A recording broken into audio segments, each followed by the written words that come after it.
Hello everyone, welcome to my channel. आज हम पढ़ेंगे कक्षा 8 का चैप्टर सेकंड द सुनामी। और 26 दिसंबर 2004 को जो सुनामी आई थी उसने इंडिया के कुछ कोस्ट और श्रीलंका के और थाईलैंड के कोस्ट को हिट किया था और उसमें काफ़ी लोग मारे गए थे। और उस ट्रेजिडी की ही कुछ स्टोरीज़ को इस चैप्टर में मेंशन किया है। तो देखते हैं chapter second. Before you read, आपके पढ़ने से पहले look at the map of Andaman and Nicobar islands given here. Andaman और निकोबार का जो यहाँ पे मैप दिया हुआ है नक्शा, उसे देखें। अंडमान एंड निकोबार आइलैंड, और ये है अंडमान आइलैंड्स और ये है निकोबार आइलैंड्स। और ये जो है इसके छोटे छोटे द्वीप है, north Andaman, middle Andaman, lower Andaman, Port Blair और लिटिल अंडमान।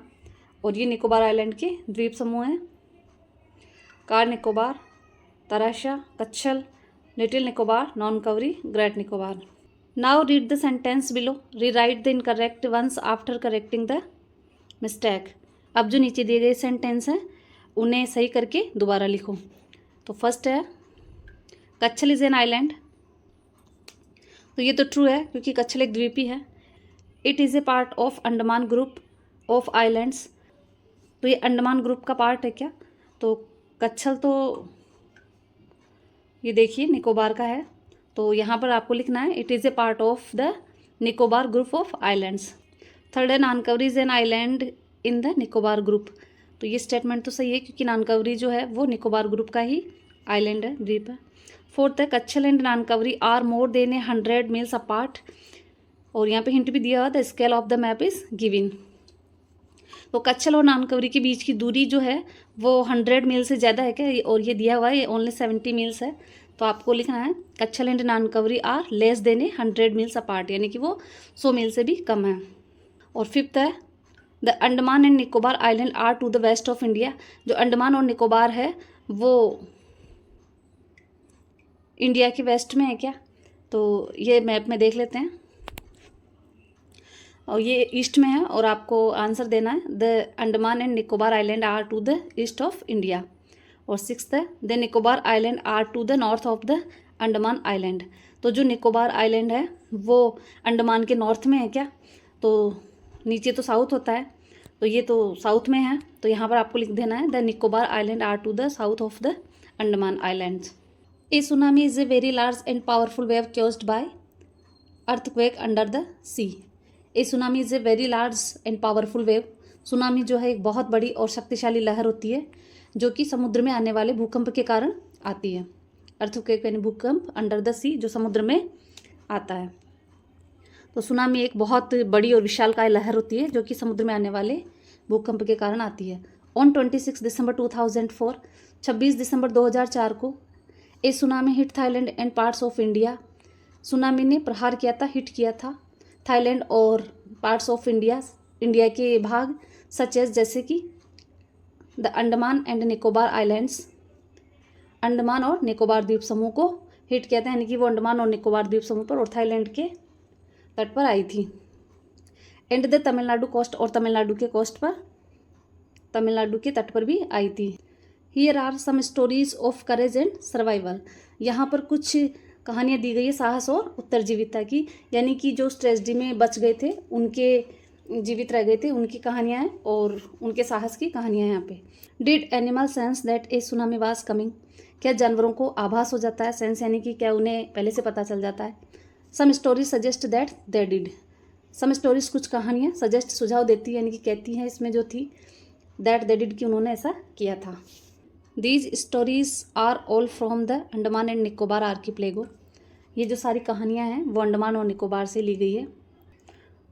आर्कीपेलागो एक ग्रुप ऑफ मैनी आइलैंड्स, यानी कि बहुत सारे छोटे छोटे द्वीपों का समूह है। एंड द सराउंडिंग सी, जो कि चारों ओर समुद्र से घिरा रहता है चारों ओर से। Ignatius was the manager of a cooperative society in Katchal. Ignatius जो था वो एक मैनेजर था सहकारी समिति में कच्छल में, यानी कि इग्नेशियस नाम का एक आदमी मैनेजर था सहकारी समिति में, प्रबंधक। His wife walk him up at 6 AM। उसकी पत्नी ने उसको सुबह 6 बजे जगा दिया। Because C felt an earthquake, क्योंकि उसने भूकंप को महसूस किया था। अर्थक्वेक यानी भूकंप, फेल्ट यानी उसने महसूस किया था। Ignatius carefully took his television set of its table. And put it down on the ground. Ignatius ने सावधानी से टेलीविज़न को नीचे उतारा टेबल पे से और फिर उसको धरती पर रख दिया, ज़मीन पर रख दिया, सो दैट ताकि it would not fall and break, ताकि वो गिरकर टूटे नहीं। Then the family rushed out, और तब फैमिली परिवार रश्ड आउट दौड़ा ऑफ द हाउस, घर से, यानी कि उसने पहले टीवी को नीचे उतारा और फिर वो बाहर दौड़े। व्हेन द टर्मर्स स्टॉप्ड, जब कंपन रुका, ये देखिए टर्मर्स, a slight shake earth टर्मर्स, the earth shake during an earthquake, जब भूकंप आता है तो जो धरती हिलने लगती है, कंपन आते हैं, झटके आते हैं, उनको टर्मर्स बोलते हैं। दे सा द सी राइजिंग, उन्होंने देखा कि समुद्र चढ़ रहा है। In the chaos and confusion, अफरा तफरी और असमंजस की स्थिति में। केओस का ये देख लीजिए, कंप्लीट डिसऑर्डर और कन्फ्यूजन, प्रोनाउंस्ड केओस, इसको केओस प्रोनाउंस करेंगे। और कंप्लीट डिसऑर्डर यानी कि उस टाइम बिल्कुल दिमाग उस स्थिति में चला जाता है कि कुछ समझ में नहीं आता, तो अफरा तफरी और असमंजस की स्थिति में। Two of his children caught hold of the hand of their mother's father and mother's brother, उसके दो बच्चों ने caught hold of the hands यानी कि हाथ पकड़ लिया, ऑफ देयर मदर्स फादर, अपने माता के पिताजी यानी कि अपने नाना का, एंड मदर्स ब्रदर, अपने मामा का, and rushed in the opposite direction, और विपरीत दिशा में दौड़ने लगे। ही नेवर सा देम अगेन, और उसने फिर उनको कभी नहीं देखा, यानी कि इग्नेशियस ने फिर उनको कभी भी नहीं देखा दोबारा। His wife was also swept away, उसकी पत्नी भी बह गई। ओनली द 3 अदर चिल्ड्रन, केवल 3 दूसरे बच्चे, हु कैम विद हिम, जो उसके साथ आए थे, वर सेव्ड, बचा लिए गए थे। यानी कि इग्नेशियस जो है वो कच्छल में एक सहकारी समिति में प्रबंधक था, और उसकी पत्नी ने भूकंप महसूस होते ही उसे सुबह ही जगा दिया था, लेकिन उसने इस बात पे ध्यान नहीं दिया और वह अपनी टीवी को नीचे उतारने लग गया, ज़मीन पे रख दिया सुरक्षित। और उसके बाद वो घर से दौड़े, और जब कंपन रुका उसने देखा कि समुद्र चढ़ रहा था, और अफरा तफरी और कन्फ्यूज़न में उसके बच्चों ने अपने नाना और अपने मामा का हाथ पकड़ करके उल्टी दिशा में दौड़े, और फिर उसके बाद में उसने उनको कभी नहीं देखा। उसकी वाइफ भी बह गई, और जो 3 बच्चे उनके साथ दूसरे आए थे वो ज़रूर बचा लिए गए थे। Sanjeev was a policeman, Sanjeev एक पुलिसमैन था, serving in the Katchal island of the Nicobar group of islands, और उसकी जो सर्विस थी वो कच्छल द्वीप पे, जो कि निकोबार द्वीप समूह का एक द्वीप था, वहाँ पर उसकी सर्विस थी, वो वहाँ पर सेवा दे रहा था। He somehow managed to save himself, his wife and his baby daughter from the waves. He somehow managed to save himself, किसी तरीके से, समहाउ यानी कैसे भी करके उसने अपने आप को बचा लिया था, एंड हिज वाइफ, अपनी पत्नी को, हिज बेबी डॉटर, अपनी छोटी बच्ची को भी उसने बचा लिया था, फ्रॉम द वेव्स, लहरों से।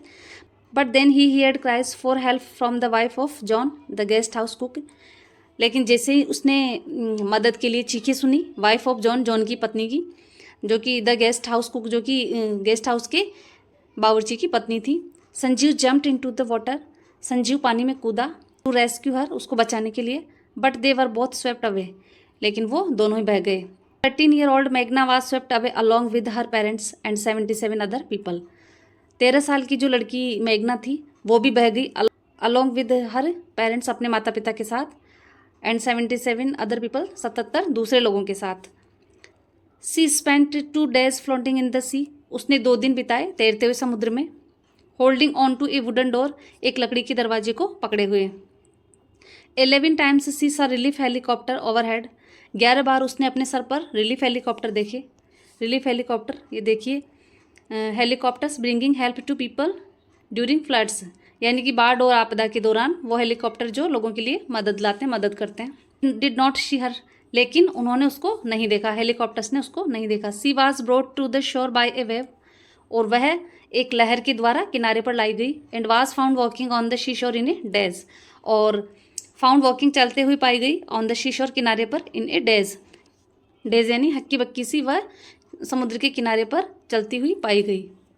अलमाज जावेद वाज 10-year-old, अलमाज जावेद 10 वर्ष की लड़की थी। She was a student of Carmel Convent in Port Blair, और वह कार्मल कन्वेंट स्कूल की पोर्ट ब्लेयर की छात्रा थी। वह her father had a petrol pump, जहाँ पर उसके पिता का एक पेट्रोल पंप था। हर मदर राइलाज home was in Nancowry island, और उसकी माँ जो राहिला थी उसका घर था नानकवरी आइलैंड पे, यानी कि उसकी नानी का घर था वहाँ पर। When the टर्मर्स came with early in the morning, जब सुबह जल्दी ही कंपन होने लगा, द फैमिली वाज स्लीपिंग, परिवार सो रहा था। अलमास फादर सा the she water recede, Almas के पिताजी ने देखा कि पानी वापस खिंच रहा है, यानी कि वापस जा रहा है। Recede move back from where it was, यानी कि जहाँ पे पानी था वहाँ से वो वापस जा रहा है। He understood that the water would come rushing back with great force, और वो समझ गए थे कि पानी जो भी खींच रहा है वो वापस अत्यधिक बल के साथ वापस आएगा। He walk up everyone up and tried to rush them to a safer place, उन्होंने सबको जगाया और कोशिश की भागने की एक सुरक्षित जगह पर। एज दे रेन, जैसे ही वे दौड़े, her grandfather was hit on the head by something and he fell down, उसके दादाजी का सर किसी चीज़ से टकराया और वो गिर गए। Her father rushed to help him, उसके पिताजी उनकी मदद करने के लिए गए। Then came the first giant wave that swept both of them away, और तब एक बड़ी विशालकाय लहर आई और उन दोनों को बहा करके ले गई। Almas mother and aunt stood clinging to the leaves of a coconut tree, Almas की माताजी और उसकी चाची स्टूड खड़ी थी क्लिंगिंग चिपके हुए to the leaves of a coconut tree, नारियल के पेड़ की पत्तियों से, कॉलिंग आउट टू हर, और उसको बुला रही थी। ए वेव अपरूटेड द ट्री, और लहर ने पूरे पेड़ को जड़ से ही उखाड़ दिया। अपरूटेड यानी जड़ से उखाड़ देना। And they too were washed away, और वॉश्ड अवे यानी बह गई, दे टू और वो भी बह गई, यानी कि उसकी माताजी और उसकी चाची जो थी वो नारियल के पेड़ की पत्तियों से कस करके चिपक करके खड़ी थी, लेकिन लहर ने पूरे पेड़ को उखाड़ दिया और वो दोनों भी बह गई। Almas saw a log of wood floating, floating यानी तैरते हुए, अलमास ने देखा ए लॉग ऑफ वुड लकड़ी का लट्ठा, फ्लोटिंग तैरते हुए। सी क्लाइम्ड ऑन टू इट, और वह इस पर चढ़ गई। देन शी फेंटेड, और उसके बाद वो बेहोश हो गई। फेंटेड यानी बेहोश हो जाना, निश्चेतन हो जाना। वैन शी वॉकअप, जब वो जागी, शी वाज इन ए, और वह थी एक हॉस्पिटल इन कमोरता, वह कमोरता के एक अस्पताल में थी। जब वह जागी यानी जब उसे होश आया तो वह कमोरता के एक अस्पताल में थी। From there she was brought to Port Blair, जहाँ से उसे लाया गया Port Blair. The little girl does not want to talk about the incident with anyone, जो छोटी सी लड़की थी, does not want to talk, वो नई बात नहीं करना चाहती थी, अबाउट द इंसिडेंट, इस घटना के बारे में, विद एनीवन, किसी से भी। सी इज स्टिल ट्रॉमाटाइज्ड, और वो अभी तक भी सदमे में थी। ट्रॉमाटाइज्ड का देखिए, ग्रेटली शॉक्ड एंड डिस्ट्रेस्ड, यानी कि बहुत ज़्यादा जिसको शौक लगा हो, वो अभी भी सदमे में थी। तो इसी के साथ चैप्टर 2 का फर्स्ट पार्ट कंप्लीट होता है। आई होप आपको समझ आया होगा। अगर मेरा वीडियो आपको समझ आ रहा है, पसंद आ रहा है, तो प्लीज़ लाइक करें, शेयर करें, सब्सक्राइब करें। Thank you.